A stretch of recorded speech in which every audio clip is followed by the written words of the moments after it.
네, 일당백 스페셜 콜라보. 일당백은 어떻게 브랜딩할 것인가. 새로운 시간 한번 좀 마련해봤습니다. 네. 사람들의 기억 속에서 얼마나 지금 우린 남아있을까 고민할 때가 됐다는 거예요. 사실은 그 이미지 메이킹이라는 네. 게 가장 중요하잖아요. 그렇습니다. 저도 이제 약간 한번 이미지 또 탈바꿈할 때도 됐고 해서 이분의 생각이 정말 궁금했어요. 우리나라에서 네. 브랜딩의 음. 최고봉입니다. 이분이 성공시킨 브랜드들 들어보시면 깜짝 놀라실 거예요. 뭐뭐 있죠? 비비고, 네. CGV, CGV, 계절밥상, 마케도. 올리브영. 이분과 함께 우리 일당백은 어떻게 브랜딩을 좀 하고 또 우리 각자의 개인들도 사실 네. 요즘 살면서 제일 중요한 게 브랜딩입니다. 제가 맞아요. 볼 때. 포장이 제일 네. 중요해요. 나를 어떤 사람으로 만드냐에 따라서 나의 가치가 정말 1이 될 수도 있고 100이 될 수도 있는 거 아니겠습니까? 그렇죠. 네. 요즘 같은 기호가 중요시되는 사회니까 네. 어떻게 브랜드 기호니까 기호가 결국 모든 것을 결정한다 이렇게 볼 수 있겠죠. 네. 자, 여러분의 인생에 가장 중요한 브랜딩을 전문적으로 하신 우리나라 최고의 브랜딩 전문가 노희영 저자님 모시고 노희영의 브랜딩 법칙이라는 책 한번 여러분께 소개해드리도록 하겠습니다. 일단 네. 저자분 노희영 저자님 반갑습니다. 안녕하십니까. 네. 노희영입니다. 아유, 반갑습니다. 불러주셔서 영광입니다. 저 너무 고무됐잖아요. 네. 이런 거물이 우리 일당백 방송에 오다니. 어머머머. 제가 진짜 팬이에요. 왜냐면 그래요? 워낙 SNS도 활발하게 활동하시고 네. 제가 좋아하는 막 기은세 씨라든지 뭐 여러 연예인들이랑도 엄청 친하시거든요. 몰라요 나는 잘. 잘 모르시죠. 정말 이거 정영진 씨랑 정박님이 잘 모르시잖아요. 네, 잘 몰라요. 여자들만의 세계가 있어요. 그래요? 네, 최근에 또 그 새롭게 여신 평양 일미, 네네. 거기에도 막 이병헌 씨도 이민정 씨 다녀가고, 어머 정말 네, 저에 기 씨 대해서 다녀가고, 네네. 네. 그럼 다녀와요 한번 거기. 저는 그쪽에 못 끼죠. 아니 불러주시니. 언제든지 오시라고 했는데 안 오신 거예요. 언제든지. 네. 자, 그래서 오늘 우리 노희영 작가님과 함께 이 브랜딩 얘기를 좀 해봐야 되는데 네. 일단은 그 브랜드라는 게 뭔지. 브랜딩이라는 게 뭔지를 사실 저희 감이 좀 없어요. 네. 그냥 이미지 메이킹인가 요 정도 그냥 생각을 하고 있는데. 사실 네. 브랜딩이 요즘에는 얼마나 중요하냐면 네. 저희가 이제 물건을 개발하거나 상품을 개발할 때 예전에는 이제 타겟이란 말을 썼습니다. 저희가 뭐 20대 타겟이다, 뭐 30대 타겟이다. 근데 요새는 50대인데도 아이돌, 뭐 BTS 아미이신 분들도 있고 또 10대인데도 클래식을 들으시는 분들도 있고 그래서 사실은 이제 에이지, 성별, 뭐 직업, 이런 게 전혀 이제 오히려 어떤 사람들을 규정짓기가 되게 어려운 시대예요. 그래서 오히려 그 사람을 관찰할 때 가장 중요한 게 그 사람이 사용하는 브랜드예요. 취향이 거기에 그렇죠. 고스란히 드러나니까. 그래서 그 사람이 어떤 브랜드를 사용하는지를 보면 네. 그 사람의 사실은 어떻게 보면 뭐 이런 소비 성향 또 그다음에 라이프스타일 네. 그다음에 문화라든가 지적인 지수라든가 사실 그렇게 브랜딩이 사실은 그 사람을 대표하는 그런 역할도 하는 시대가 됐습니다. 어떻게 보면요, 그 사람의 모든 걸 알 수 있는 게 브랜딩이고, 이제 그러다 보니까 이제 그 사람이 사용하는 브랜드들이 어떻게 발전해 왔느냐, 그러니까 얼마나 또 역사가 있느냐. 네. 그래서 브랜드를 공부하시면 지금 책을 연구하시는 것만큼 재밌을 거예요. 맞아요. 그래요. 이조실록 이런 것만 역사가 아니라 그 브랜드의 역사에도 문화가 다 깃들여져 있으니까요. 저는 이 브랜드라는 거에 대한 아예 모르잖아요. 그러니까 거의 잘 모르는데 몇 개 아주 유명 브랜드에 대한 이미지는 좀 있어요. 예를 들면 뭐 나이키 운동화를 아주 마니아로 갖고 신는 분들이 좀 있고, 네네네, 맞아요. 네, 근데 그분들이 또 나이키만 있는 게 아니라 또 그 비슷한 또 다른 몇몇 브랜드들 같이 이렇게 세트로 가시는 분들이 좀 있더라고요. 그렇죠. 뭐 특히 이제 힙합 좋아하시는 분들 네네. 이런 분들이 있고, 그래서 나이키 뭐 저 농구화에 그냥 뭐 이런 조던 얘기하는 거죠 지금? 뭔지는 잘 모르겠어요. 뭐 나이키는 또 GD하고도 지금 콜라보가 돼 있고요. 그럼요. 그래서 하여튼 그 정도의 이미지가 있는데 이제 그 정도 수준이 아니고 그 사람을 이해할 때 가장 중요한 게 그 사람이 갖고 있는 브랜드, 그러니까 여러 가지 그 사람이 사용하는 브랜드들이 그 사람을 설명해 준다 이거죠. 그렇죠. 그래서 제가요, 근데 노희영 작가님 모시고 제가 예전부터 궁금했던 게 있어요. 저는 그런 걸 굉장히 좋아하고 이 만들어진 이미지, 브랜드 이런 거를 따라가는 정말 대표적인 여성이거든요. 욕을 많이 먹어요 저한테. 그런데 저에게 그러니까 이런 것을 안 좋게 보는 시선의 사람들은 그걸 되게 이제 비판의 요소로 삼는 거죠. 그런데 그게 에르메스가 꼭 돈이 많은 사람들만 그 가방을 가져야 하는 건 아니잖아요. 그렇죠. 저는 정말 그 가방이 네네네네. 좋고 그 브랜드가 좋아서 갖고 싶은 거니까. 근데 사실은요. 네. 에르메스를 여성들한테 놓고 보면요. 어느 백과도 비교할 수가 없이 그 우위를 점하고 있지만 네. 사실은 가성비로는 에르메스만한 브랜드는 없어요. 네? 가성비로. 왜냐면 그 떨어진다는 얘기는 좋다는 거예요. 좋다는 거죠. 왜냐면 에르메스가 왜 좋아? 왜냐하면 에르메스는 10년을 들어도 그럼요. 20년을 들어도 어느 누구한테 뒤지지 않아요. 그러니까 이거는 유행하고 얘기하는 브랜드가 아닙니다. 사실은 구찌나 그 기타 브랜드들, 네. 그러니까 구찌, 루비통, 뭐 네. 샤넬은 루비통의 반, 뭐 구찌는 에르메스의 한 4분의 1, 5분의 1 이렇게 되지만 구찌는 사실은 2년 이상 들기 어려워요. 구찌라는 브랜드는. 맞아요. 왜냐면 너무 트렌디해서 남들이 한 2년 있다 들면 저거 조금 철진한 가방 들고 나왔다 네. 이렇게 생각하는데 그래요? 에르메스는 20년을 들어도 에르메스야 이런 제가 이제 조금 반론은 아니고요. 재밌는 게 예전에 이제 그 일본의 어떤 이태리에 네. 오랫동안 살고 있는 작가가 그런 이야기를 하는 거예요. 근데 명품이라는 것들이 대부분 2000년대 초반인데요. 명품이라는 것들이 대부분 중국에서 70% 정도 공정을 마치고 네, 네. 이태리에 와가지고 30%만 딱 공정하면 그게 이태리산이 되는데 네. 그 30%도 이태리에 와 있는 불법 중국인 노동자들에 의해서 만들어진다. 그러니까 100% 이게 중국 거다. 물론 중국이 만들었다 해서 그건 아닌데 물론 뭐 지금 말씀하신 에르메스나 이쪽은 해당이 안 되고 주로 이제 가죽 제품이 아닌 네, 네, 네. 천이라든지 이쪽 관련해서 이렇다 해가지고 그 한번 그런 이야기가 많이 또 나오더라고요. 그래서 이건 뭐 오늘 그런데 주제하고는 좀 안 맞습니다만. 그거 아니에요. 그것조차도 그들의 기술이나 그들의 패턴이나 그들의 노하우를 저는 이 비즈니스들이 보면 이게 많은 분들이 그냥 밥 장사는 밥을 파는 거고 옷 장사는 옷을 판다고 생각하지만 어떻게 보면 이런 소비재 산업도 교육 사업이에요. 네. 그러니까 맞아요. OEM을 주더라도 얼마나 교육을 확실하게 리퀘어먼트가 정확한 거. 그러니까 갑으로서 가장 좋은 결과를 을에게 받아내려면 내가 원하는 거를 얼마나 자세하게 교육시키고 설명하고 그만한 제품을 얻어내는 거냐라는 싸움이거든요. 그래서 저는 뭐 심지어 뭐 예를 들어 중국에서 생산을 했다 하더라도 우리가 육안으로 봤을 때 차이를 느끼지 못할 정도의 교육을 시켰다면 저는 그것도 브랜드 파워라고 생각합니다. 그 결국 이제 브랜드는 문화니까 네. 이미 누가 만드는가가 중요한 게 아니라 네, 일단 그 부착되는 브랜드를 브랜드 자체가 달아주는 게 중요하죠. 이게 기호론이다 그죠? 이게 네, 결국 네, 현대 그럼요. 사회가 기호가 아니, 모든 걸 결정하는. 그러니까 사랑하는 거예요. 어떻게 보면 에르메스 러버들은 네. 어느 누구와도 비교할 수 없는 이런 철학을 만들어서까지 네. 스토리를 주면서 사랑하게 그럼요. 되는 거죠. 그럼 제가 그럼 이 반론을 좀 하겠습니다. 야, 다들 이렇게 또 말려가는 분위기라. 자, 봐봐요. 이게 에르메스고 뭐 샤넬이고 간에 뭐 만들어서 파는 사람은 뭐 너무 좋겠지. 왜냐하면 내 원료에 뭐 한 1000배, 2000배를 받아서 아마 파는 것 같으니까 얼마인지는 잘 모르겠습니다만. 근데 만약에 이게 정말로 어떤 그 상품이라고 하는 거는 그 효용 가치라는 게 일단 하나 있을 거고 네네네. 아마 효용 가치 말고 내가 누군가에게 있어서 좀 이렇게 자랑스러워하는 뭐 정확한 단어는 모르겠습니다만 네. 자랑 가치가 있다고 쳐요. 네.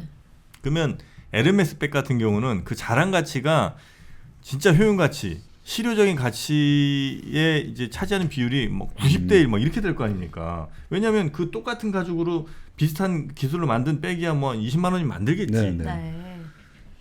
그러니까 어떤 사람이 예를 들어 자동차를 만드는데도 아주 싸구려 자동차인데 리어커 같은 거 만들어 놓고 아주 얘는 한 200년 전부터 오래된 브랜드야 이래갖고 얘를 한 2억에 이렇게 판단 말이에요. 네. 그러면 일반적인 상식적인 소비자들이라면 야 지금 뭐 테슬라 자동차 나오는 이 시점에 잘 만드는 현대차도 있는데 굳이 저 구루마를 내가 오래된 브랜드라는 이유로 브랜드가 가치가 있다는 이유로 막 몇 억씩 주고 산다는 거는 굉장히 바보 같은 짓 아닌가. 아, 그거는 에르메스를 모욕하는. 왜냐면 여성 소비자들이 그 정도 바보는 아니에요. 리어커를 그렇게. 왜냐면 이거는 제가 볼 때 네. 이게 그 물건 대 물건으로 비교했을 때도 바느질이라든가 퀄리티라든가 이런 거는 비교가 안 되는 상황에서 브랜드까지 있어서 비싼 거지. 아, 그래요? 그것이 그럼요. 그 이제 회사 자체가 마구.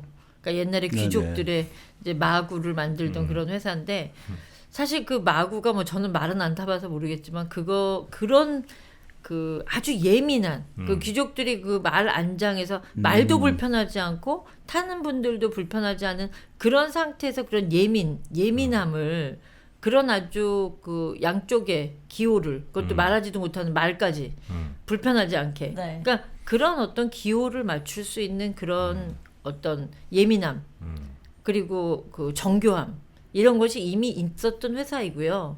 그다음에 이제 에르메스가 이렇게까지 잘 되지는 않았었어요. 사실은 한 80년대까지는 에르메스는 마치 영국 귀족 할머니들이나 뭐 우리가 지금 얘기하는 뭐 켈리백 뭐 사실 그레이스 켈리가 언제적 사람이에요. 그렇죠. 네? 그리고 벌킨 그러니까 그런 분들이 극소수의 사람들이 그렇죠. 좀 그렇게 트렌디한 느낌이 아닌. 네. 그리고 심지어 제가 한 7, 80년도에도 미국에 에르메스가 있었거든요. 뭐 어쩌다 하나, 그러니까 뭐 LA 하나 정도 있는 그런 데는 그냥 진짜 미국의 아주 극소수 부자들이 들을 그런 백이었어요, 사실은. 근데 이제 이것이 확산화되기 시작한 게 그런 브랜드 중에 지금 고야드라는 백이 있잖아요. 그것도 마찬가지거든요. 그러니까 이제 리더십이 바뀌면서 우리가 이렇게 가서는 안 되고 조금 더 세계적으로 좀 대량은 아니지만 우리의 이 진정성을 알려야 되겠다. 그러니까 저는 이 브랜드가 죽고 사는 거에서는 네. 투두와 우리가 지켜야 되는 것. 그러니까 에르메스는 그걸 지킨 거예요. 그대로 예전에 그 방법 그대로 백을 만들고 예를 들어 공장화 시스템으로 OEM으로 막 돌릴 수 있는 그런 시대가 왔음에도 우리는 이것만은 지키고 한 땀 한 땀. 그렇죠. 그리고 그러니까 방법을 그대로 한다고 그러잖아요. 지금 네, 네. 예전 그 방식 그대로.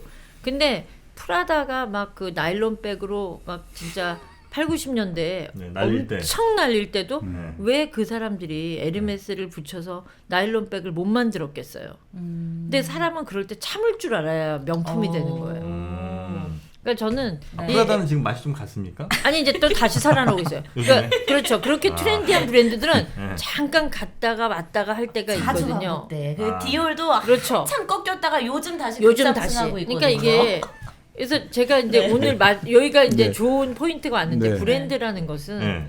사람의 생명 유기체처럼 네. 교통사고도 당하고 암에도 걸리고 그리고 어떤 충격에 의해서 훼손도 되고. 그러니까 그런 걸 닥쳤을 때 이 브랜드가 서바이벌하는 사실 구찌도 요새 또 한참 구찌가 올라왔었는데 80년대는 구찌가 거의 붕괴하다시피 했던 시절도 있어요. 근데 이제 그럴 때 홍보회사 출신인 탐 포드라는 아주 그런 크리에이티브 디렉터를 1995년이었을 거예요. 95년에 탐 포드가 나타나서 아주 갑자기 구찌가 아주 회생하는 그런 상태가 왔었고 루비통도 거의 그냥 거의 맛이 가고 있는 판에 마이크 제콥스라는 크리에이티브 디렉터에서 이제 그런 건 말하자면 장기 이식을 하는 거거든요 브랜드에다가. 좋은 의사 선생님 만나서. 그렇죠. 네. 그러니까 예를 들어서 지금 일당백도 네. 흔들린다. 그러면 이제 정영진 씨를 보내고 네. 이 자리에 오세요. 아, 저를 보내고. 아, 그러면 그렇게. 그 브랜드가 성공하고 실패하는 것은 뭐에 달려 있습니까? 소비자한테 달려있죠. 소비자들한테 달려 있다. 그렇죠. 그러니까 아니, 그 소비자의 니즈를 잘 읽어야 그렇죠. 되는 것 같아. 그러니까 소비자하고의 소통이 가장 중요하죠. 왜냐면 나 혼자 아무리 해도 네. 누가 소비해주지 않으면 그건 브랜드가 아니에요. 아. 근데 그러면- 대표님 실패하신 거는 없어요? 지금 뭐 사실은 모든 게 제가 다 잘 되진 않았을 거 그렇죠. 아니에요. 근데 네. 지금 굉장히 사실 어려운 브랜드들이 대기업에서 이제 저 같은 크리에이티브 디렉터가 들어가서 만들었었는데 네. 사실 요즘 세상에 이제 대기업이 외식 사업을 하는 시대의 흐름이 이제 끊겨지고 있는 것 같아요. 그럼 무슨 의미예요? 왜냐면 예전에는 네. 대기업이 이 맛있는 식당을 만들어 준다. 고객들한테 국민에게 그러니까 예를 들어 옛날엔 설탕을 공급해 준다. 네. 밀가루를 공급해 준다. 그리고 옷도 이제 그 대량 생산으로 들어가서 대기업이 예를 들어 제일모직에서 빈포를 만들어서 전 국민이 입을 수 있는 옷을 준다. 이런 것들이 굉장히 고마웠던 시절이 있는데 이제는 소비자들이 너무 똑똑해서 누가 누구에게 강요를 하는 걸 받아들이지 않는 시대가 왔어요. 그러니까 대기업이 해? 그러면 헤드쿼터 비용도 많이 들고 조직 비용도 크고 네. 그다음에 유통 비용 마진도 많이 들고 이들은 비쌀 거야. 라는 그러니까 이제는 모든 것이 다 오픈돼 있잖아요. 네. 인포메이션이. 그러니까 정말 남의 마진까지 다 하는 거예요. 소비자들이. 그러다 보니까 요즘 보시면 심지어 그 라이브 커머스라고 있잖아요. 네. 개인이 파는 것들 공구. 그 의미가 뭐예요? 마진을 다 없애고 본인이 싸게 사다가 네. 내가 개인 유통, 1인 유통으로 네. 그 대기업 마진을 싹 빼고 여러분들한테 같은 제품이지만 싸게 공급하겠습니다라는 약속으로 지금 1인 커머스들이 네. 늘어나고 있거든요. 네. 그러니까 그런 것처럼 이제는 대기업이 그 헤드쿼터 비용이라든가 조직 비용을 다 치르고 이제 식음료 사업도 보시면 인건비, 네. 임대료, 식자재 네. 그 세 가지 비용이거든요. 사실은 간단하게 보면. 네. 근데 여기서 이제 대기업은 인건비가 보통 그냥 개인집은 엄마 아빠 왜 외국에 가면 이탈리안이나 이런 분들은 다 밥집을 가족끼리 하잖아요. 엄마가 캐셔보고 뭐 그러니까 인건비를 다 그렇게 해서 가족 기업으로 키워내는 회사와 인건비부터 과장님, 부장님, 뭐 이사님, 사장님 전부 월급 주면서 식당을 하는 것과 물론 규모의 경제성에 대해서는 당연히 그들이 우월할 수가 있는데 네. 이제 그런 어떤 그 예민하고 또 즉시 반응하는 네네. 이런 식음료 사업에서 점점 이렇게 조직화되는 기업이 식당 운영하는 게 좀 어려워졌죠. 그러니까 저는 이제 대기업에서 만들었던 브랜드들이 지금은 조금씩 어려워지는 게 저는 좀 마음이 아프죠. 그러면 그럴 때 있어서 우리 저자께서는 실제로 어려워지는 걸 어떻게든 이제 살리기 위해서 뭔가 방법을 취하세요? 아니면 지금 트렌드가 이것이니 이건 빨리 파악을 해서 어느 정도 흐름에 맡기고 이제 흐름에 맡긴다는 건 이제 좀 서서히 저물어가게 두는 거겠죠. 새로운 트렌드에 맞는 걸 새로 개발하는 게 더 올바른 그러니까 옳은 선택이라고 보십니까? 그러니까 저한테 이제 질문을 많이 이제 하시는 질문 중에가 하나가 브랜드를 만드는 게 어렵냐, 망가진 브랜드를 다시 살리는 게 어렵냐. 사실 그거는 어떻게 보면 둘 다 어려워요. 네. 그러니까 아이를 낳는 게 어렵냐, 아이를 키우는 게 어렵냐, 이런 건 똑같은 거거든요. 네. 그래서 이제 저는 예를 들어서 지금 같이 어려운 때 YG의 소속이 거기도 어떻게 보면 참 아주 작은 기업으로 시작했지만 지금은 대기업성 기업이 됐거든요. 그때 이제 제가 판단을 내린 것이 이거는 여기서 빨리 손을 끊고 개인 회사로 갖고 나와서 내가 뛰어야 되겠다. 사실 저는 요즘 굉장히 바쁩니다. 제가 많이 해요. 예전에는 이제 대기업이니까 조직을 움직였다면 네. 지금은 뭐 매니저들이랑도 제가 직접 다 소통하고 뭐 심지어 제가 크리스마스 트리 어저께 제가 터미널 가서 제가 다 골랐어요. 이건 진짜요? 어느 매장. 왜냐면 이제는 그런 시대로 살아야 돼요. 시대가 좀 바뀌었습니까, 확실히? 그럼요. 이제는 이렇게 네. 누가 누구의 손을 거쳐서 하는 시대가 끝나버리는 것 같아요. 근데 최근에 스타트업이나 창업 준비하시는 분들도 되게 많으시잖아요. 네네네. 그런 분들이 이 노희영 대표님의 이 작가의 책을 읽으면 그런 부분에서 되게 많은 팁을 얻을 것 같다는 생각이 들거든요. 특히나 요즘 네. 이제 코로나 이후에 시장 상황도 많이 바뀌었고 또 더 바뀔 거 아닙니까? 네네네. 이럴 때 우리가 정말 잊지 말아야 될 뭐 어떤 브랜딩 원칙이나 이런 게 있다면 뭐가 좀 있을까요? 요즘은 사실은 뭐 지금 어차피 식음료업에서 얘기를 하자면 네. 이제 비대면이 지금 뭐 난리도 아닙니다. 뭐 배달 서비스, 그다음에 밀킷, 뭐 HMR 다 이런데 저는 이제 걱정이 이 밀킷이나 HMR은 어떻게 보면 생산에서 화학이 굉장히 중요한 문제예요. 네. 뭐냐면 그게 뭐냐면 HMR이 뭐예요? 그게 홈 밀 리플레이스먼트라고 집밥을 대신한다는 뜻이에요. 아, 네. 그다음에 이제 밀킷은 그러니까 홈밀은 말하자면 비비고에서 나오는 설렁탕 음. 그런 거는 이제 HMR이에요. 네. 근데 밀킷은 재료만 보내줘서 소스랑 해가지고 집에서 직접 어떻게 만들어 보면 먹는 거. 라면은 밀킷이에요. 그렇네요. 네, 라면은 밀킷이고 포장이 된 설렁탕이나 만두는 HMR이에요. 전자레인지 돌리만 하면 되는 거는 HMR이고 네. 그다음에 집에서 뭐 집에서 좀 조리가 끓여서 들어가는 조리가 거. 들어가는 거는 밀킷이에요. 밀킷이고. 네네네. 우리 정민여가 아주 주로 애용하는 게 그런 겁니다. 저는 밀키도 네네. 싫어요. HMR. 저는 바로 그렇죠.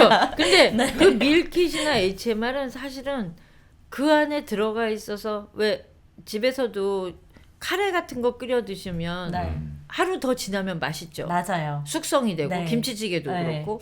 그러니까 그런 것처럼 왜 아 그러세요? 그래요? 몰랐어요? 아니 김치찌개 다음 날 먹어야지 네네네네. 맛있잖아요. 왜냐면 약간 네. 침 같은 게 그럼요, 들어가서 그럼요. 그런지 뭔가 모르겠는데 그게- 김치찌개 다음 날 맛있어. 아니 카레 같은 건 특히 하루가 지나야 맛있어요. 네. 그게 그래요? 숙성이 돼요. 네네네. 네, 아 그렇구나. 네, 그냥 카레 그냥 아니 이 두 분은 책 말고는 전혀 다른 아 쪽으로는 그러시구나. 네네네. 생활의 지혜 같은 건 없으신 걸로. 카레가 하루 지나야 네, 맛있구나. 네, 네. 그럼요. 네. 그리고 이제 배달을 했을 때도 네. 이게 온도 싸움이잖아요. 네. 근데 또 온도를 지키려고 어설픈 데다가 넣어서 갔다가 상할 수도 있고. 그래서 사실은 저는 이런 거를 연구해야 되는 때가 왔다고 생각해요. 지금이 포장재도 네. 중요한 것 같아요. 그럼요. 거기서 나는 냄새. 그리고 저는 네. 진짜 이제 그 아파트에 하루 그 버리는 날 있잖아요. 저는 도대체 매일 그렇게 배송을 받아야 되는가? 매일매일 택배를 뭐가 그렇게 급하신 분들이 진짜 대한민국 국민들은 너무 급해요. 매일 배송을 난 받아야 진짜 급해서 받은 걸까? 새벽 배송 네. 심지어. 아니 난 그거 왜 하는지 잘 모르겠는데 아니 급하신 분들도 있겠죠 당연히. 근데 그게 무슨 습관화가 돼가지고 네. 요즘 있죠 이 코로나 이후에 제일 문제가 되는 게 저는 이 코로나 사태에서 제일 필요한 게 지금 그린 에너지라는 거거든요. 우리가 지금 지구를 아주 손상했기 때문에 이 많은 그 바이러스들이 발생하는데 네. 이 코로나 사태에 그 쏟아지는 포장재를 보잖아요. 네, 맞아요. 그럼 나는 내후년 내년은 얼마나 더 무서워지나 이런 생각이 들어요. 그래서 저는 지금 이제 코로나 시대에 식음료가 HMR이나 밀키트로 바뀌는 건 되게 좋고 또 그러다 보니까 지금 가정적으로 리빙이 와요. 네. 응? 리빙. 뭐냐면 인스타그램에서 네. 대부분 집에서 밥해서 찍는 게 유행이에요 요새. 그릇 브랜드도 그러니까 중요해요. 지금 집콕 네. 그죠? 집콕이 뜨다 보니까 네. 의자. 그다음에 이제 집 인테리어를 다 식탁, 바꾸기는 조명. 그렇죠. 다 바꾸기는 좀 돈이 많이 드니까 뭐 의자 하나, 그렇죠. 테이블 하나, 그다음 매트 하나, 음. 그다음에 또 세팅. 네. 이래서 인스타그램을 되게 즐기세요. 밀킷을 가지고 본인이 이제 조리해서 그러다 보니까 리빙 상품이 뜨기 시작했어요. 네. 그래서 이런 것도 이제 브랜드가 그릇 브랜드, 네. 그다음에 가구 브랜드, 그다음에 뭐 매트, 식기 다. 그래서 이제 이게 참 결국 인간은 어떤 상황이 와도 소비는 하게 돼 있거든요. 네. 그리고 어떤 소비든 브랜드를 하게 돼 있거든요. 그래서 저는 뭐 그렇게 지금 바뀌고 있고 그다음에 HMR이나 밀킷에서는 포장재를 얼마나 그린 에너지로 풀 수 있는가? 그다음에 얼마나 위생적으로 네. 지금 이제 친환경 포장을 말씀하셔가지고 네네네. 네. 이게 이제 근홍부 좋네요. 생강청이라는 네네. 건데요. 좋네요. 예, 그래서 이제 생강청 제품이에요. 네. 우리 한 잔 마실까요? 아. 목독할까요? 마시는 것까지는 안 됩니다. 나 너무 좋아. 우리 방송이 좀 원칙을 지켜주시고요. 자, 이게 이제 친환경 네. 생강 좋네요. 특집 원액이거든요. 네네네. 브랜드 전문가로서 이거 아. 어떻습니까? 좋습니다. 벌써 이미 네. 근홍부. 네네 좋네요. 아니 제목도 좋고요. 네. 이 포장재도 좋습니다. 그렇습니까? 친환경, 네네네 친환경에다 유리에다가 네. 재활용. 가능하죠. 네네네. 아. 근데 그 또 얘기해도 되나요? 네네. 그 농부 로고체가 좀 별로예요. 농부 노고체가 네네네. 글씨체가 좀 별로구나. 네네네. 그러면 이걸 어떻게 개선해야 할까요? 글씨체를. 그리고 네. 이 제품에 비해서 너무 귀엽게 하시려고 그런 것 같아요. 아. 네네. 사실 뭔가 이 신뢰를 좀 주고 해야 그렇죠. 되는데. 이 제품은 좀 이런 생강, 원액 이런 거는 좀 진지해야 되거든요. 근데 여기 갑자기 농부의 이게 좀 귀여워. 네, 그거는 조금 안 어울리네요. 좋습니다. 저 하나 더 이 들어가도 어린 돼요? 어린 농부인가요? 이거 약간 근데 다 좋은데 그러니까 제품 자체는 너무 좋지만 네. 이 패키징에서 어떤 느낌이 드냐면 공산품 냄새가 나요. 맞아요. 그쵸? 네, 네. 아 그래? 공산품 냄새가 나. 그러니까 여기서 좀 대기업 홈메이드 제품 홈메이드 느낌이 나. 같이 하려면 약간 이렇게 유리병 같은 거 그렇죠. 있잖아요. 이렇게 네. 집에서 만든 것 같은. 음. 그리고 약간 이게 술 같거든요. 이 네. 쉐입은 네. 생강청을 하기에는 이 네. 쉐입 자체가 식초나 맞아요. 술에 맞는 쉐입이에요. 역시 이거 브랜드 전문가 진짜 전문가시네. 다르시네. 야, 이거 대신 광고비는 못 받겠습니다 우리가. 네. 참, 실패했어. 어쨌든 여러분 건강에 좋은 생강청 많이들 드시기 바라겠습니다. 주세요. 아니 때 하나 싸드려. 생강이 요새 되게 좋은 제품이에요. 요즘 특히. 맞아요. 한절기여가지고. 네, 전문가 진짜 다르시네. 그러니까 말씀을 네. 이제 쭉 들어보니까 네. 이게 결국 브랜드라는 게 단순하게 저희들은 이름이나 디자인 정도로만 아니죠. 표피적으로 생각했는데 네. 이게 사실 상품의 어떤 기획이라든지 네, 유통이라든지 그리고 뭐 진 환경까지 아주 종합적인 패키징이 돼야 그리고 되거든요. 그게 맞아야 돼요. 음. 그러니까 그게 소비자들이 봤을 때 네.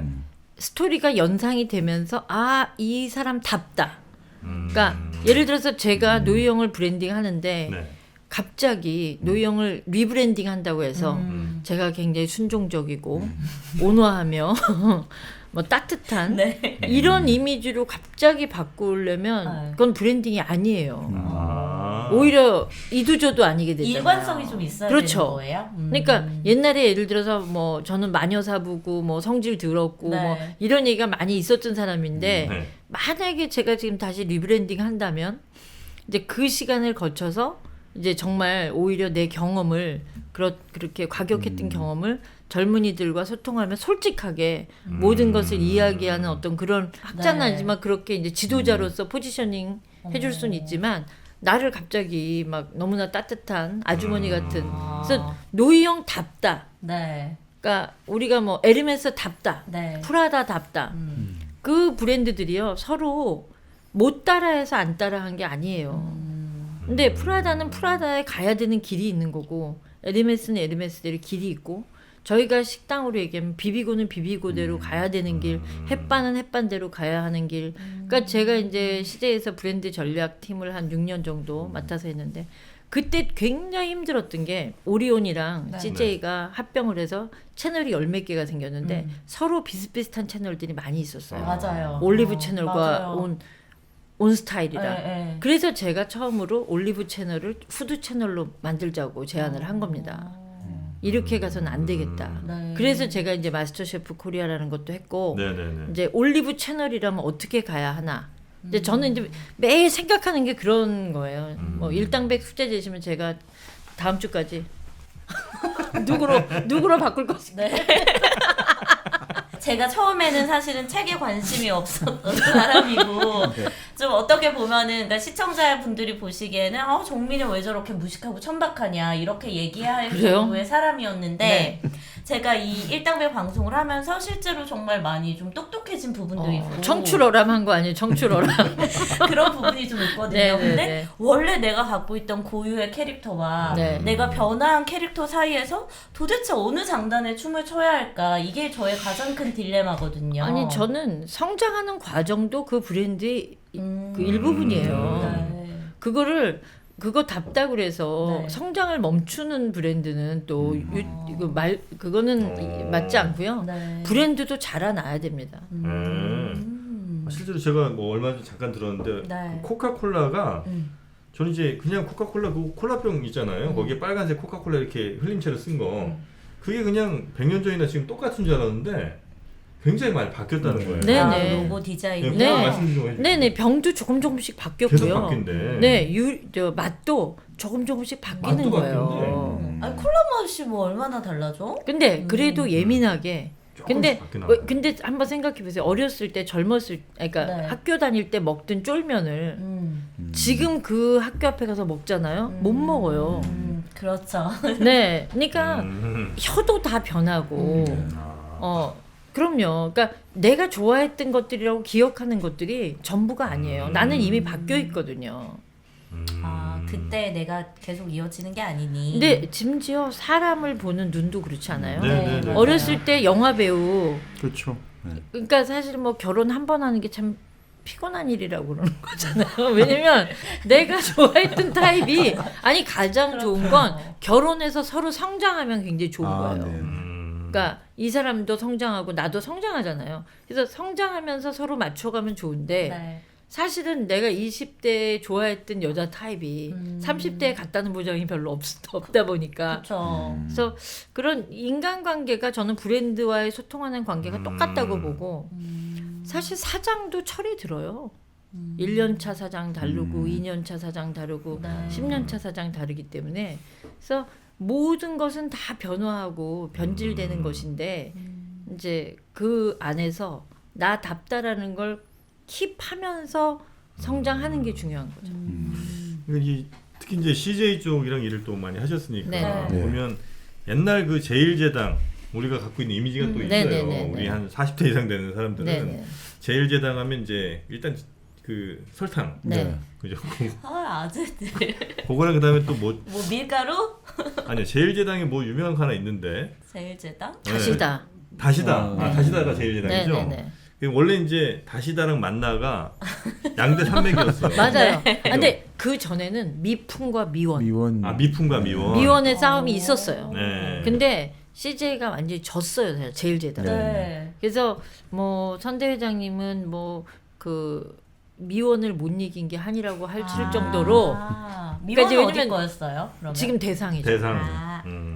그것이 왜냐면 1등 제일주의잖아요, 삼성이. 네.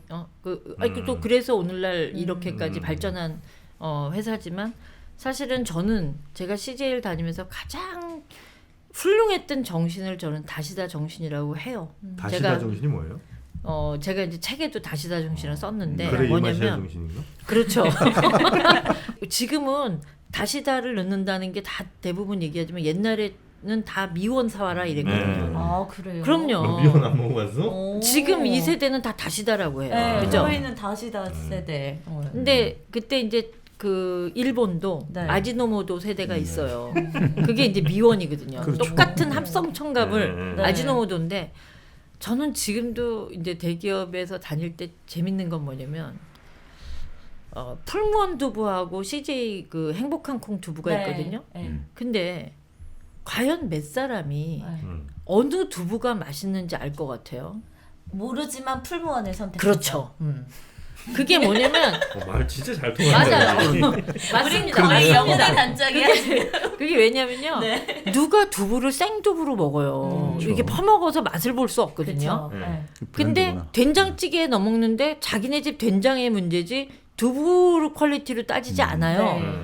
그런데도 이상하게 풀무원 두부를 다 선호해요. 네. 그거는 풀무원이 갖고 있는 브랜드 워딩 딱 하나예요. 맞아요. 바른 먹거리 풀무원. 아. 저는 그래서 식음료 그 역사 중에 가장 훌륭한 멘트가 그 멘트라고 생각해요. 식용유? 아니 식음료. 식음료. 아, 그래서 식음료. 바른 먹거리 풀무원. 아. 파른 먹거리 풀무원. 어떻게 해야 이거를 풀무원을 뒤집을 수 있을까? 네. 그러니까 이제 그런 것처럼 미원과 미풍도 그렇게 고민하시다가 아지노모토에서 바뀌는 세대가 혼다시라는 거예요. 들어보셨어요? 혼다시 네, 네, 그 멸치 그거 네네네. 가루죠. 가다랑 처음 어포. 나도 처음 들어. 그러니까 일본 사람들은 네. 모든 음식에다 혼다시를 넣어요. 네. 아 혼다시. 네, 그러니까 이제 다시루. 그러니까 네. 뭐 우동 끓일 때도 넣고 네네. 스키야키를 할 때도 넣고 샤브샤브를 할 때도 넣고 그거 따라 다 만든 게 혼다시. 다시다예요? 그렇죠. 근데 베이스다. 그게 아. 일본 사람들은 모든 육수를 다 가다랑어포와 네. 다시마로 내요. 네. 우리나라 사람은 모든 육수를 소고기로 냅니다. 보세요. 우리나라 국은요. 미역국도 묵국, 미역국, 그렇고. 묵국 뭐 하다못해 김치찌개는 뭐 돼지고기 넣을 때도 있지만 네. 어쨌든 고기를 좋아하는 민족이에요, 우리가. 네. 그러면 중국은 뭐냐면 닭이에요. 닭육수를 아, 내요. 아. 거기는 뭐 짬뽕이든 뭐 무슨 탕수육 다 닭육수를 해요. 아 그래요? 네네네. 거기는 육수를 사람들이 모르는데요. 사실은 육수가 조미료예요. 네네. 그러니까 맛을 그 육수를 가지고 맛을 혼합해서 맛을 내는 게 그 역할이거든요. 육수의 네네네. 역할. 뭐 만둣국, 떡국 다 그렇잖아요. 그렇네요. 다 그러니까 고기 이제 베이스. 회장님이 혼다시가 개발되는 걸 보고 아 이거야. 소고기 우리나라는 다시다. 소고기로 만들어야 돼. 아. 그래서 그 당시에 그 일본 기술자들이랑 해서 우리나라에는 소고기로 이 맛을 잡아야 되겠다. 그래서 미원을 이긴 거예요. 아. 그래서 저는 이 정신이 훌륭하다는 게 뭐냐면 안 되는 게 생겼을 때 그걸 끝까지 붙잡고 이겨보려고 하지 않고 세상을 바꿔서 이기는 게 있거든요. 다음 세상을 길을 막는 거죠. 네. 다음에 올 세상에서 길목에서 그걸 가지고 이긴 거거든요. 그래서 저는 그 정신이 그러니까 CJ에 다닌 직원 중에 나처럼 이 다시다 정신에 열광하는 사람 없을 거예요. 근데 저는 제가 CJ에서 가장 그 감명 깊고 내가 인상적으로 공부했던 건 다시다 정신이고 그다음에 오리온에 다닐 때는 초코파이 정신. 그건 뭐 무슨 정신이에요? 정. 정. 초코파이 정신. 네. 네. 정. 네. 정이에요. 초코파이가 네. 가장 사람의 심금을 울렸던 게 정이라는 단어예요. 그렇죠. 뜻. 한자로 이렇게 네네네. 썼잖아요. 맞아요. 그러니까 그걸로 국민 브랜드가 된 거거든요. 그러니까 우리나라 사람들 마음에 사실 우리나라 사람 우리 국민한테 제일 어필하는 단어가 한하고 정이에요. 근데 저희가 이럴 때 재밌는 게 있어요.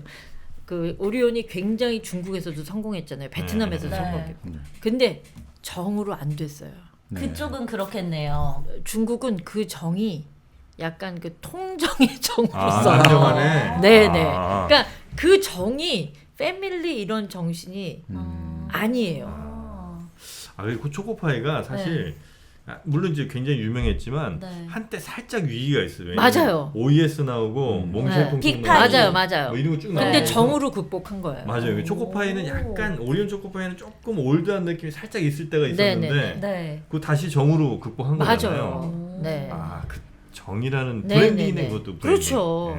궁금하면서도 좀 네, 이렇게 네. 의미심장하게 다가온 게 뭘 바꿀까가 아니라 뭘 남길까를 맞아요. 생각하라는 네, 말씀이 네. 있더라고요. 그래서 네, 이게 정확히 무슨 의미인가 그거 좀 한번 듣고 싶습니다. 뭘 바꿀까가 아니라 뭘 남길까. 예를 들어서 제가 그 백서를 레노베이션하러 들어갔을 때 네. 얼마나 그 어려웠었냐면요. 백설이 1953년에 시작했던 브랜드인데 네. 설탕으로. 진짜 네. 오래됐다. 그럼요. 그러니까 백설이 아마 네. 샘표가 가장 오래됐다고 하지만 브랜드, 그러니까 네. 회사 이름이 아닌 어떤 그거는 사실은 카테고리 브랜드, 카테고리 이름이냐. 사실 햇반은요 어떤 상품의 이름인데 브랜드가 돼버렸어요. 그렇죠. 예. 아무리 오뚜기밥이 잘 만들어도 사람들은 다 햇반 햇반이라고 사서 불러요. 무조건 햇반 사지. 오뚜기밥 사와라 이런 말 잘 알아. 네. 호치키스, 네, 스카치 테이프 이런 네. 게 다 그렇게 불리우는 거잖아요. 데일밴드. 카테고리인데, 예. 카테고리인데 브랜드가 아예 돼버린. 근데 이제 백설이 너무 늙었다고 생각을 해서 브랜드를 확 바꿨어요. 네. 그래가지고 뭐 빨강과 놀자. 그래가지고 그런 게 있어요? 본인들이 그래서 그때 만들었었어요. 빨강과 놀자 백설 이래가지고 이제 백설이 빨간색이긴 하니까 그래가지고 막 빨간 이렇게 이브닝 드레스를 입은 여자분이 네. 싹 섹시하게 지나가면서 빨강과 놀자 백설 이런 광고를 했었어요. 잘 안 됐죠. 쫄딱 망했죠. 그러니까 왜냐면 이미지가 너무 안 그러니까 가는 거예요. 그런 거예요. 그러니까 제 얘기는 그렇게 브랜드를 바꾸면 안 되는 거예요. 왜냐면 사람들이 백설을 갖고 있는 우리나라에서 가장 오래되고 전통 있고 그래도 엄마 아빠 다 설탕 그다음에 바로 이 맛이야 그다음에 네. 식용유 네. 며느리 사랑 뭐 이렇게 됐던 브랜드를 갑자기 늙었다고 해서 집어 던지니까 그래서 이제 제가 그때 다시 이제 이 레노베이션 하러 들어갔을 때 그분들한테 한 말이 있어요. 정말 여기 CJ에는 이조 백자가 널려 있는데 집에 너무 이조 백자가 있다 보니까 막 김치도 담그고 요강으로도 쓰고 막 귀한 줄 모르는 네, 거야. 그렇죠. 그러니까 본인들이 갖고 있는 걸 자꾸 늙었다고 생각하고 낡았다고 생각하고 그렇게 해가지고 이제 막 새로 바꾸려다 보니까 그나마 갖고 있던 자산까지 잃어버리는 경우가 되는 거거든요. 그러니까 내 자산이 뭔지를 일단 생각을 잘 하고 네. 그다음 소비자들과 소통을 해야 돼요. 소비자들은 우리 브랜드를 지금 어떻게 생각하고 있고. 그래서 이제 제가 그때 우리는 여러분과 같이 있었다. 그리고 제가 김혜자 선생님 옛날 거를 다시 바로 이 맛이야 이거를 홍보에 내보냈어요. 그러니까 사람들이 그리고 맛이 쌓인다. 우리는 50년간 여러분과 같이 있었다. 이러니까 사람들이 그 광고를 보면서 뭉클해졌어요. 맞아. 그래서 이제 제가 뭐 여기서 조금 하나 자랑하면 풀무원을 네. 이겼어요? CJ 브랜드가 제일제당은 이겼어요. 항상. 그러니까 네. 풀무원하고 제일제당하고 붙잖아요. 네. 제일제당이 우위예요. 사람들이 다 알고 있어. 네. 근데 백설, 프레시안, 뭐 아 프레시아는 안 돼. 그다음에 행복한 콩, 뭐 더 건강한 지저 다 풀무원한테. 합해가지고 네. 다 졌었는데 네. 그 광고 이후에 처음으로 백설이 이겼어요. 풀무원을. 그러니까 사람들이 아 풀무원 얘네들 신가다야. 역시 우린 옛날에 백설이 있었어. 이런 이제 그런 걸 이제 끄집어 내준 거죠. 그래서 저는 이제 브랜드를 레노베이션 할 때는 네. 새로운 걸 생각하지 말고 그리고 이제 거기에 하나 더 대답을 해드린다면은 네네. 해찬들이라고 해찬들. 네. 고추장 아시죠? 네. 네. 그거는 사실 CJ가 M&A를 해서 가져온 브랜드예요. 근데 이게 대기업이 중소기업 브랜드를 사갖고 오면 그들을 욕먹죠. 지키려고 생각을 안 해요. 네. 무조건 대기업이 가져왔기 때문에 세련되게 만들어야 된다는 이상한 강박증이 있어요. 그러니까 그리고 대기업이 사갖고 오면 뭘 바꿔줘야 된다. 네. 그러니까 이게 뭐 마치 그게 돈이 있어서 사온 거지. 어. 더 역량이 있어서 사온 게 아닌데 네. 그게 왜냐면 해찬들이 광고가 굉장히 아주 행복했던 광고가 있어요. 뭐 노래가 뭐 이렇게 그 막 이 하늘에서 반짝반짝거리면서 뭐 좋은 날의 해찬들 이런 노래가 있었거든요. 근데 그거를 싹 무시하고 갑자기 젊은 여자분이 허리띠 확 졸라맨 섹시한 옷을 입으신 분이 네. 고추장 파스타를 하는 광고를 하면서 해찬들이 새로워집니다. 아. 그래서 완전히 망가졌었어요. 그 대비 그랬겠네요. 정말. 순창 고추장은 네. 뭐 저 옛날 그대로 임금님표 순창 그것도 또 대상이거든요. 그래서 그러니까 그런 식으로 늘 경쟁이 있어요. 브랜드라는 것은 그러니까 누가 누구를 이기고 계속 네. 사실 근데 이제 풀무원이 조금 또 이제 비비고에 비해서는 사그러져 갔거든요. 지금. 네, 네. 요즘 비비고가 대세지. 그러니까 그래서 비비고가 다 잡아먹었어 요즘은. 근데 그런 것들이 저는 네. 이제 매일 그런 걸 보면서 연구하는 사람이니까 네. 시장을 보면서 네. 지금 어떻게 변화하고 있나. 비비고 미역국 드셔보셨어요? 김치찌개 드셔보셨어요? 그만 좀 해라. 뭔 상품이 이렇게 많이 나와. 워낙 많은 브랜드를 그만합시다, 이제. 브랜딩 네, 네, 하셨으니. 하여튼 이런 재밌는 스토리들이 네. 이 책에 많이 있으니까 이런 이제 브랜딩 스토리들이 굉장히 많이 있죠 이 책에. 네네. 이 책에. 제가 그동안 만들었던 브랜드들에 대해서 네. 네, 그 좀 거침없이 썼습니다. 아. 제가. 저는 그 비비고 관련해서 한번 네네. 재밌게 네네. 읽어봤는데요. 일종의 케이스 스터디 같이 네네네. 정말 뭐 브랜드 연구하신다든지 아니면 지금 뭐 사실 자영업하시는 분이나 다 네. 비슷한 어떻게 보면 이게 정말 굉장히 치열한 동네잖아요. 네네네. 이럴 때 결국은 말씀대로 이게 단순한 그 포장이 아니라 이게 네네. 컨셉에 관련되기 때문에 그렇죠. 그런 사람들은 이런 좀 실전 어떤 그 고수의 무급 비공이 담겨 있는 비결을 쓰기 때문에 이런 거 참고하면 뭐 작은 자영업이든 아니면 뭔가 새로운 시작하는 어떤 네. 사업이든 다 적용되는 좀 보편적 그러네요. 원리 아닌가 이런 생각 그런 들었습니다. 분들도 있고 경영학과 학생들도 이거 저 숙제 낼 때 네네. 이런 거 보면서 네. 또 기업에 어떻게 이겼고 졌고 뭐 이런 것들을 다 여기다 숙제 내려면 레포트에도 아주 괜찮은 자료가 될 것 같습니다. 감사합니다. 감사합니다. 자, 이 노희영 대표님의 네. 브랜딩 법칙, 노희영의 브랜딩 법칙이라는 책이 뭐 최근에 나왔는데 사업하시는 분들도 물론이고 아마 개인들도 이제 다 브랜드가 돼야 되는 시대가 됐습니다. 이제는. 네, 지금 뭐 사실 뭐 아까 말씀드리면서 쭉 드는 생각인데 이게 지금 사회가 우리가 대량 생산, 대량 소비 이후로 그 기호에 대한 관심이 아주 높아졌거든요.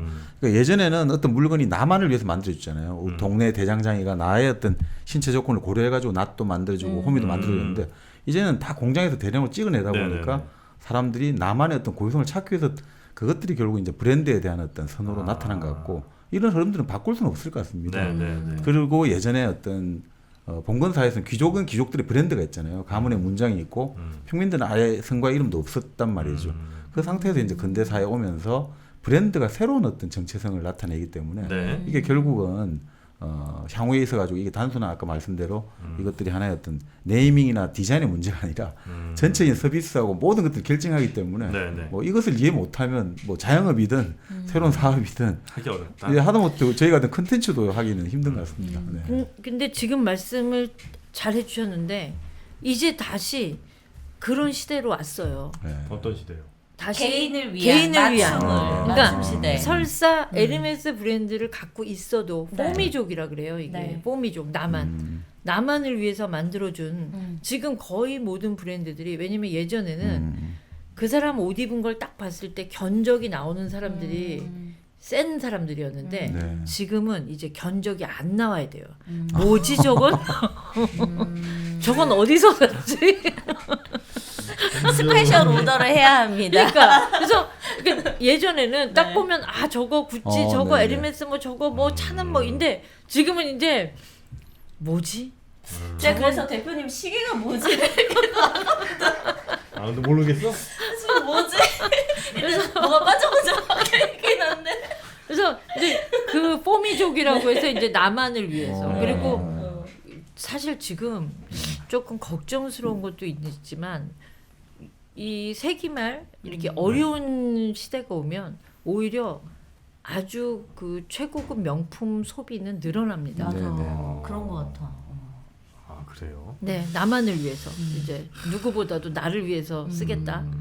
이제 그런 그래서 요즘 굉장히 브랜딩을 하는 사람 입장에선 좀 네. 어려운 시대에 봉착돼 있습니다. 네. 브랜딩의 최고 고수도 쉽지 않은 세상이니까 네, 네. 우리 사업하시는 분들도 적어도 요거만큼은 필수 기본적인 무기로 갖고 가시고 거기서 네. 이제 본인의 어떤 상상력이나 능력을 잘 발휘하시면 사업에도 좀 도움이 되지 않을까 하는 생각이 좀 네, 네. 들기는 합니다. 자, 오늘 저희가 스페셜 콜라보로 우리 엄청 기네 맞죠? 노이- 본편처럼. 그러니까 왜 이렇게 길어? 노희영 작가님 모시고 얘기 몇 개 좀 들어보려다가 처음에 그 에르메스로 꼬여갖고 여기까지 좀 왔습니다 저희가. 네. 하여튼 일당백은 어떻게 브랜딩을 해야 될 것인가 네. 오늘 이후로 다시 한번 고민 좀 하고 우리 노 대표님한테 좀 저희도 도움 말씀 좀 듣도록 하겠습니다. 네. 자 오늘 오랜만에 콜라보 한번 저희가 기획을 해봤고요. 오늘 함께해 주신 노희영 대표님 대단히 고맙습니다. 네, 감사합니다. 고맙습니다.